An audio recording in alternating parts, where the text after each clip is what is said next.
Malaikat maut punya dua sifat. Sifat pertama, wan nazi'ati gharqa. Sifat kedua, wan nasyitati nashta. Sifat pertama, ada malaikat maut yang saat mencabut itu dia mencabut sekeras-kerasnya, sedalam-dalam. Gini, ini ada duri agak panjang masuk ke dalam tubuh, dalam daging. Tapi posisinya bukan vertikal begini, posisinya horizontal begini. Terus dipaksa dicabut begini. Kira-kira kebayang nggak rasanya? Ya. Nah, ini malaikat nazi'atu. Nazi'atu dari kata naza'a. Naza'atu gini ilustrasinya. Kalau belum paham tentang ini, itu ada pohon di luar, dipaksa dicabut sekeras-kerasnya sampai akar-akarnya tercabut. Ya. Problemnya apa? Problemnya kalau pohonnya keras kan nggak sekali cabut. Tarik, balik lagi, tarik, balik lagi, gitu kan? Itu naza'a namanya. Yang mencabut dengan keras dan bisyiddah wa unfin, dengan keras dan dalam, itu disebut dengan nazi'at gharqa, sampai ke dalam-dalam itu masuk. Jadi dari bawah cabut sampai ke sini. Tarik lagi, kan ini takut. Kenapa? Karena dia merasa nggak siap untuk pulang. Karena merasa nggak siap, nggak pengen keluar. Tarik lagi, itu ilustrasi begitu. Tarik lagi, sampai nanti di Quran ada beberapa surat, kamu ini susah sekali, ada yang dipukulin sama malaikat. Tarik lagi, turun lagi, tarik lagi. Ya, mudah bagi malaikat, tarik langsung mudah kan, kuat. Dan tapi ingin menunjukkan bagaimana keadaan orang-orang di golongan pertama yang disampaikan oleh Al-Quran, betapa mencekamnya keadaan saat dia pulang. Ini sampai Allah kirimkan khusus dalam suasana itu malaikat yang memang bengisnya luar biasa untuk mencabut. Siapa golongan ini? Ya, satu. Dah. Tak, jangan dulu dijawab, tenang. Dua. Wan nasyitati nashta. Nasyitah itu kalau diartikan ke gerakan, satu gerakan yang lembut, halus, tak terasa sudah berubah, bergerak, berpindah. Nabi ilustrasikannya begini, kalau ada rambut yang halus, lembut, tipis, kemudian ada adonan yang halus juga, lembut, tipis, kayak ngambil rambut itu dari adonan itu, halus, berpindah. Ya. Senyum, la ilaha illallah, meninggal. Sujud, nggak bangun lagi. Lagi baca Quran, cuman begini, la ilaha illallah, meninggal.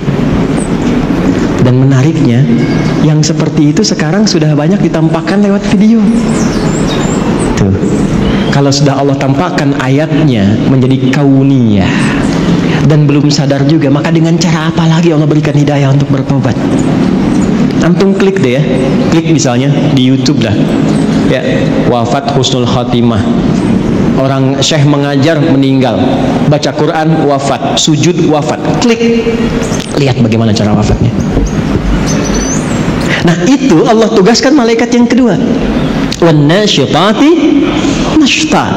Ada orang-orang yang Allah tugaskan malaikat untuk mengambil nyawanya, menemui mautnya dalam keadaan selembut-lembutnya, sehalus-halusnya, sampai rasa yang dia dapatkan pada saat kematian itu pun rasa-rasa yang ringan dibandingkan dengan yang pertamanya itu. Kalau narik rambut yang halus dari adonan yang halus itu masih ada rasanya nggak? Hah?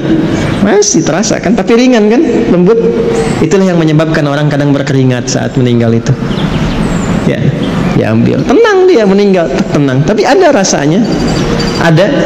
Nanti kalau sudah waktunya terasa juga gitu kan, berkeringat ada. Tapi halus, lembut, tenang, enak. Nanti insya Allah kita jemput itu. Gak usah khawatir, gak usah takut. Takut itu justru tanda tanya. Kok takut pada sesuatu yang pasti? Yang nggak pasti itu yang kita takutkan. Yang pasti nggak usah ditakutin. Nggak, Allah Akbar. Nggak, antum nggak takut pun kejadian juga. Siapa yang takut? Ya.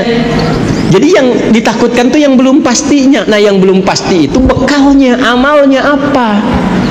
Begitu itu tidak pasti, itu yang kita khawatirkan karena nggak punya harapan untuk setelahnya. Baik, kita bahas yang kedua dulu sebelum tadi yang pertama saya kasih tanda tanya. Siapa orang-orang yang dicabut dengan lembut itu? Yang tenang itu, yang nyaman itu, sampai malaikat yang ditugaskan pun oleh Allah disifati dengan nasyitati nashta, pakai waw, wawnya ataf kepada kosam, kosamnya sumpah. Saya bersumpah, kata Allah, ada di antara hambaku yang aku kirimkan hanya malaikat yang lembut untuk mencabut nyawanya. Sumpahnya Allah mengirimkan malaikat yang lembut, selembut-lembutnya untuk mencabut nyawa hambanya. Siapa hamba yang dimaksudkan di sini?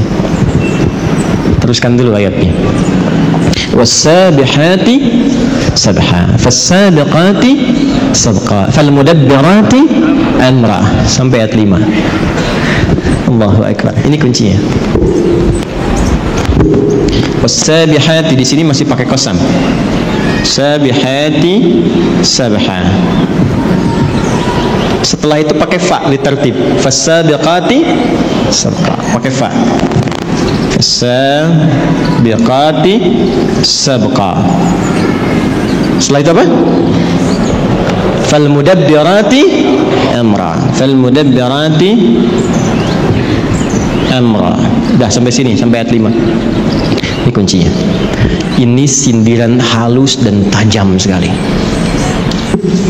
Siapa orang-orang yang akan dicabut dengan lembut, dipisahkan dari kehidupan dunia yang mungkin dia alami keras. Jadi menariknya begini, ada orang-orang yang saat hidup di dunianya ini mungkin mengalami kejadian yang keras, tidak mengenakan, kasar dan sebagainya. Tapi ketika meninggal lembut sekali, halus, dan bahkan viral dia di alam langit.